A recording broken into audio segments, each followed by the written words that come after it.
चौदार पौरपालिका अधीन OTM colony Radhamohan छक ठारू 8 नंबर एवं 11 नंबर वार्ड मध्य देई जाइथिबा रास्ताटी लगाण वर्षा पर शोचनीय हो जाइछि। एही रास्तार प्रायतः अनेक लोक साइकेल किंबा बाइक रु पड़ी आहत होइछन्ति। चारिचकिया गाड़ी मध्य कादुअरे फसी रहुथिबार देखिबाक मिलिछि। मात्र एही रास्तार मरामती पई राजनैतिक किंबा प्रशासन तरफरु किछि आंतरिकता देखा जाउनी।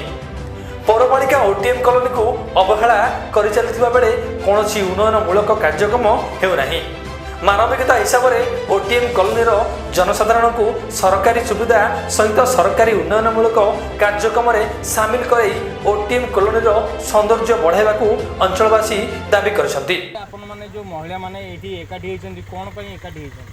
ए रोड काम हेइ परनी सरकार कोटी कोटी टंका खर्च होछि किंतु रोड हम ड्रेनेज सब ए काम किछि हेइ परनी सेति पय हम म्युनिसिपालिटी आपनको विधायक म्युनिसिपालिटी के विधायक केही आगु उठी के आसी आगु नाहि जा वोट बेले आसंती आ अन्य बेले टोटली आसीबार नाही।